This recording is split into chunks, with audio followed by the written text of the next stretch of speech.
Holy Rosary Church Ministry welcomes you to the Liturgy of the Word. Today is the Solemnity of the Body and Blood of Christ. The first reading is from the book of Deuteronomy, chapter 8, verses 2 to 3 and 14 to 16. In today's reading, Moses reminds the Israelites on how God tested the Israelites for 40 years to know their willingness to follow the commandment. Though God allowed affliction, yet He provided heavenly bread during hunger to teach that one does not live by bread alone, but by Lord's word. Moses also instructs the people to never forget the great deeds which God performed to bring Israelites from slavery to the promised land.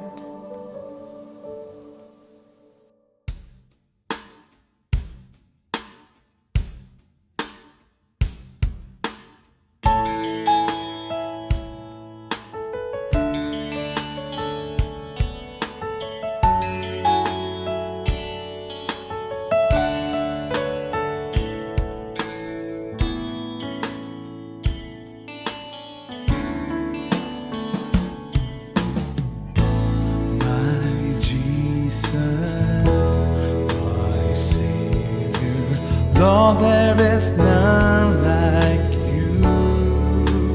All of my days I want to praise the wonders of your mighty love. My comfort, my shelter, tower of refuge and strength. Let every breath, all that I am, never cease to worship you.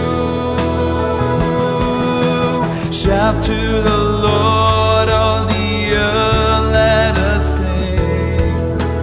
Power and majesty, praise to the King.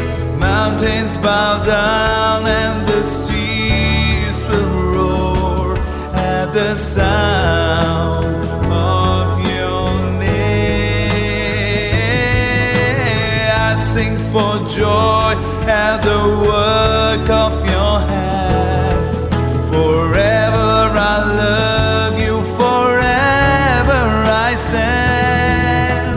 Nothing compares to the promise I have in you.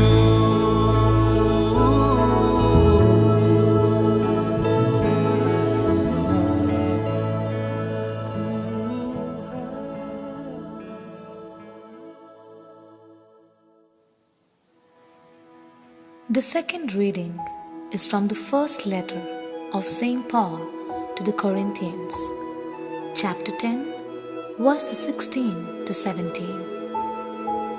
St. Paul expresses that the cup of blessings and the loaf of bread that's blessed is the body and blood of Christ, and in sharing this, we become one body of believers with the same bread that is Christ.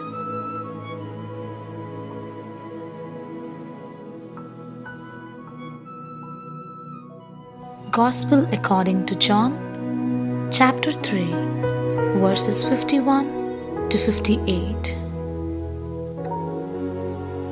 Let us now listen to the reflection by our parish priest, Reverend Father Balraj.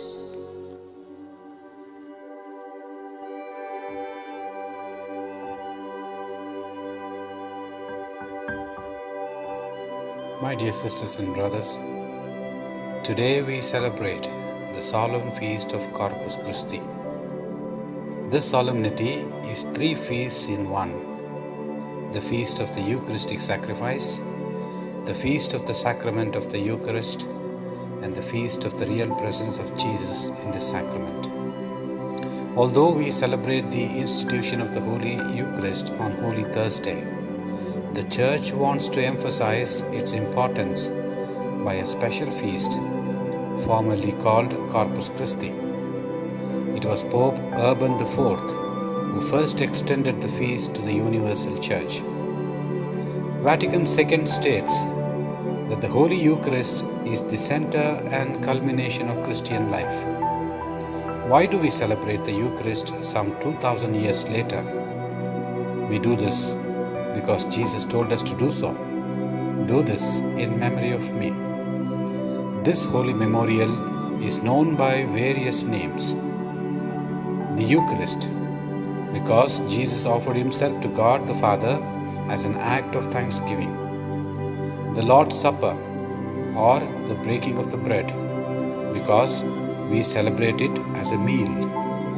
Holy Communion, because we become one with Christ by receiving Him. And Holy Mass, Holy Sending, because it gives us a mission. Go in peace, glorifying God by your life. My dear sisters and brothers, let us reflect on the real presence of Jesus in the Holy Eucharist. Catholics still participate in the ancient tradition of making frequent visit to the Eucharist throughout the day. Even in big cities today, when you go into a Catholic church, you can almost always find someone kneeling before the altar where the tabernacle is kept.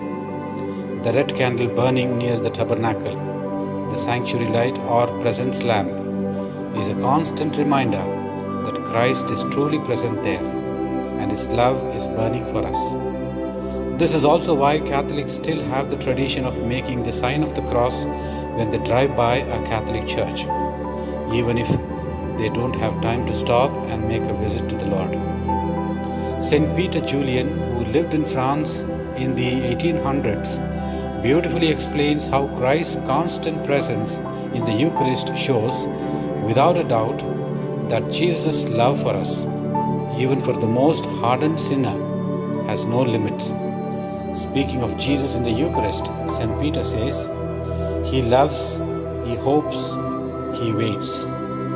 If He came down on our altars on certain days only, some sinner, on being moved to repentance, might have to look for Him, and not finding Him, might have to wait. Our Lord prefers to wait Himself for the sinner for years rather than keep him waiting one instant.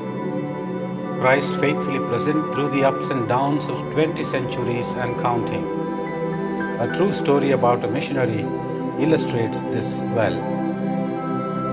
Father Mihus was working in a small village in rural China during the Sino-Japanese War.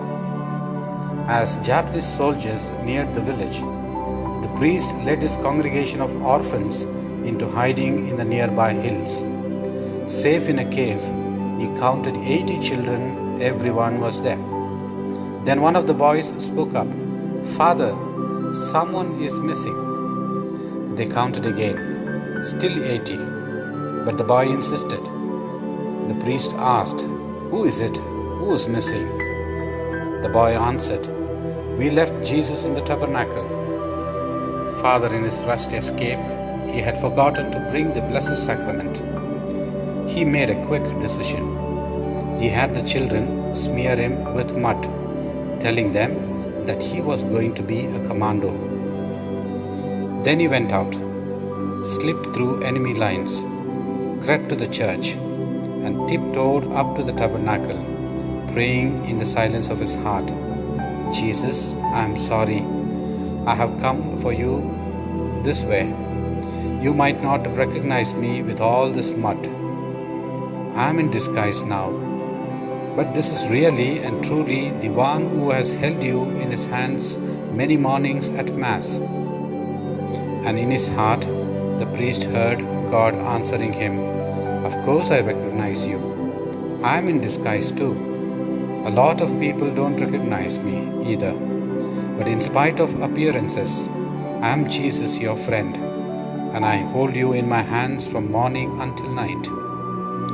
When the soldiers left, the priest and his congregation carried Jesus in a triumphant procession back to the tabernacle. When trusting God is hard, a glance at the Eucharist, the sign of God's faithfulness, can make all the difference. My dear sisters and brothers, we need to prepare properly to receive Holy Communion.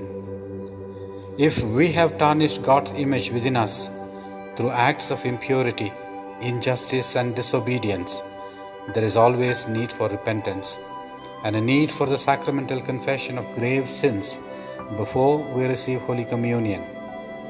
Let us receive Holy Communion with fervent love and respect, and not merely as a matter of routine. And we need to become Christ bearers. By receiving Holy Communion, we become Christ bearers as Mary was, with the duty of conveying Christ to others at home and in the workplaces, as love, mercy, forgiveness, and humble service.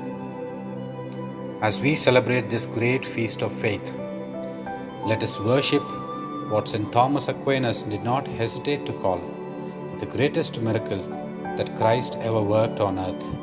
Before the greatness of this mystery, let us exclaim with St. Augustine, O sacrament of devotion, O sign of unity, O bond of charity. Let us also repeat St. Thomas Aquinas' prayer of devotion in the presence of the Blessed Sacrament. O sacrament most holy, O sacrament divine, all praise and all thanksgiving be every moment thine. Amen.